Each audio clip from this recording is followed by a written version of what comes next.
मकबीस का पहला ग्रंथ अध्याय 13। देश की बागडोर सिमोन के हाथों में। सिमोन ने सुना कि त्रिफोन ने एक भारी सेना एकत्रित कर रखी है, जिससे वह यूदा का विनाश करने वहां जाए। जब सिमोन ने यह देखा कि लोग भयभीत हैं, तो वह यरूशलेम गया और उसने लोगों को सांत्वना देकर उनसे कहा, आप जानते हैं कि मैंने मेरे भाइयों और मेरे कुटुंबियों ने संहिता और मंदिर की रक्षा के लिए क्या क्या किया, कितना संघर्ष किया और कितने कष्ट झेले। इज़राइल के नाम पर मेरे सब भाइयों ने अपने प्राण न्यौछावर किए। अब अकेले मैं ही जीवित हूँ, लेकिन इस विपत्ति के समय अपने प्राण बचाने का विचार मुझसे कोसों दूर है। मैं अपने भाइयों से बढ़कर नहीं हूँ। मैं अपनी जाति, मंदिर, अपनी पत्नियों और संतान का बदला चुकाऊंगा, क्योंकि सभी गैर यहूदी जातियों हमसे बैर रखती और हमारा विनाश करने एकत्र हो गई हैं। यह बातें सुनकर लोगों में नया जीवन आ गया। उन्होंने उच्च स्वर से कहा,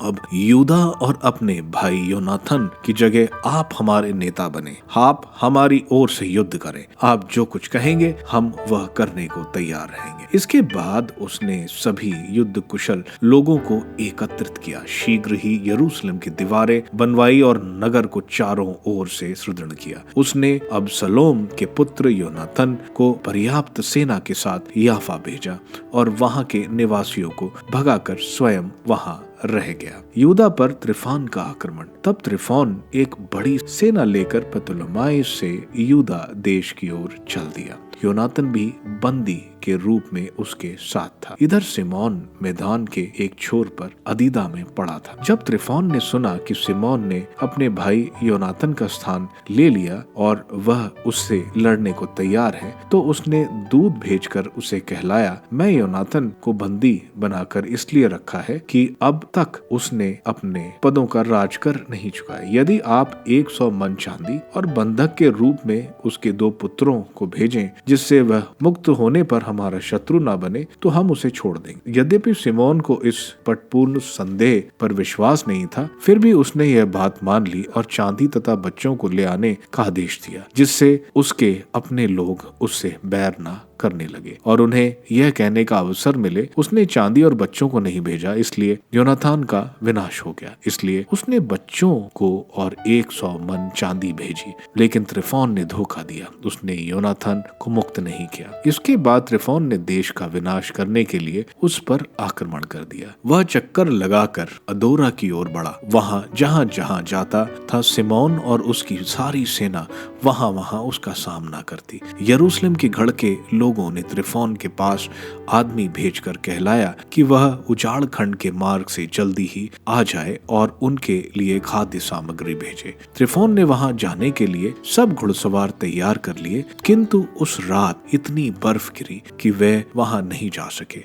तब वह पड़ाव उठाकर गिलियाद आया। जब वह बसकामा के निकट पहुंचा, तो उसने योनाथन का वध करवाया और वह वहीं दफनाया गया। इसके बाद त्रिफोन मुड़कर अपने देश रवाना हुआ। मोदीन का मकबरा। सिमोन ने आदमी भेजकर अपने भाई योनाथन की अस्थियां मंगाई और उन्हें अपने पिता के नगर मोदीन में दफना दिया। उसके लिए सभी इजरायलियों ने भारी शोक मनाया और वे उसके लिए दिन भर तक विलाप करते रहे। सिमोन ने अपने पिता और अपने भाइयों की कब्रों पर एक मकबरा बनाया, जिसके पीछे और सामने के पत्थर चमकदार थे और वह इतना ऊंचा था कि वह बहुत दूर से दिखाई देता था। उसने अपने पिता और माता और अपने चारों भाइयों के नाम पर एक पंक्ति में 7 स्तूप बनाए। उसने कलात्मक ढंग से उन स्तूपों के चारों ओर ऊंचे स्तंभ बनवाए और मृतकों की चिरस्थायी स्मृति के लिए उन स्तंभों पर अस्त्र शस्त्र और पोत खुदवाए, जिससे समुद्र की यात्रा करने वाले सभी लोग उनके दर्शन करें। वह मकबरा जिसे उसने मोदीन में बनाया था, आज भी वहां विद्यमान है। सीरिया से इज़राइल की स्वतंत्रता। त्रिफोन ने राजा एंटियोक को, जो अभी वयस्क नहीं था, धोखा देकर मरवा डाला और उसके स्थान पर स्वयं राजा बन गया। इस तरह उसने एशिया का मुकुट अपने सर पर धारण किया और देश पर भारी आपत्तियां ढाई। इधर सिमोन ने यहूदियों के गढ़ों का पुनर्निर्माण किया और उन्हें बुर्जों, बड़ी दीवारों और अर्गलाएं लगे फाटकों से गिरवा दिया। उसने उन गढ़ों में खाद्य सामग्री रखवाई। इसके बाद सिमोन ने आदमी चुनकर राजा देमेत्रियस से यह निवेदन करने को भेज दिया कि वह यहूदियों को कर में छूट दिलाए, क्योंकि त्रिफोन देश को लूटता रहा था। देमेत्रियस ने उसे अनुकूल उत्तर दिया और उसके नाम पर पत्र लिखा। राजाओं के मित्र प्रधान याजक सिमोन, यहूदियों के नेताओं और जनता के राजा देमेत्रियस का नमस्कार। आप लोगों ने जो सोने का मुकुट और खजूर की डाली हमें भेजी है वह हमें मिल गई है। हम आपके साथ स्थायी शांति की संधि करने और आपको छूट देने के लिए अपने पदाधिकारियों को लिखने को तैयार हैं। हम आप लोगों को जो छूट दे चुके हैं वह वैसे ही रहेगी। आप लोगों ने जो गढ़ बनाए उन पर आप लोगों का अधिकार रहेगा। यदि आपने आज तक किसी बात में ढिलाई की हो या आपसे कोई भूल हो गई हो और आपने राज उपहार नहीं भेजा हो तो हम उन सब की माफी देते हैं। यदि यरूशलेम में और कोई लगान वसूल किया जा रहे हो तो वह आगे नहीं लिया जाएगा। यदि आपके बीच ऐसे व्यक्ति हो जो हमारे अंगरक्षक बनने के योग्य है तो वह भर्ती होने के लिए आए। हमारे और आप लोगों के बीच शांति बनी रहे।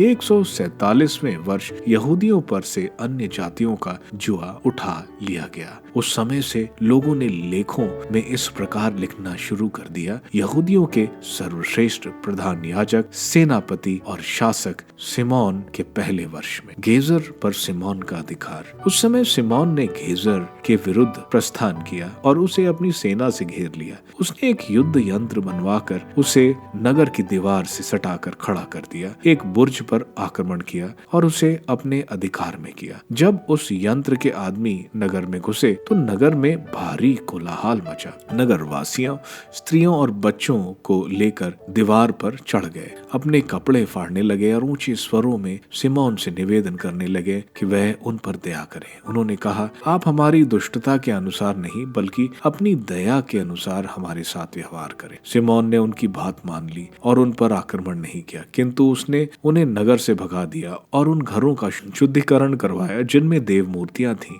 फिर उसने भजन और धन्यवाद के गीत गाते हुए नगर में प्रवेश किया। उसने नगर से सारी अपवित्र वस्तुएं हटा दी और उसमें ऐसे आदमी बसाए जो संहिता का पालन करते थे। फिर उसने उसे किलाबंद किया और वहां अपने लिए एक आवास बनवाया। यरूशलेम के गढ़ पर अधिकार। यरूशलेम के गढ़ में पड़े हुए लोगों को देहात में आने जाने और खरीद बिक्री करने से रोका जाता था। उन्हें इतनी तकलीफ होने लगी कि उनमें कई लोग भूखे मर गए। इसलिए उन्होंने सिमोन से शांति का निवेदन किया और उसने उनकी बात मान ली। उसने उन्हें गढ़ से निकाल दिया और मूर्ति पूजा के दूषण से गढ़ का शुद्धिकरण किया। उन्होंने 171वें वर्ष, इस वर्ष के दूसरे महीने के 23वें दिन स्तुतिगान करते, हाथ में खजूर की डालियां लिए, सितार, मंजीरा और वीणा बजाते हुए, स्तोत्र और भजन गाते हुए उसमें प्रवेश किया, क्योंकि इज़राइल में एक विकट शत्रु हटाकर नष्ट कर दिया गया था। सिमोन ने प्रतिवर्ष उल्लास के साथ यह दिन मनाने का आदेश दिया। उसने पर्वत का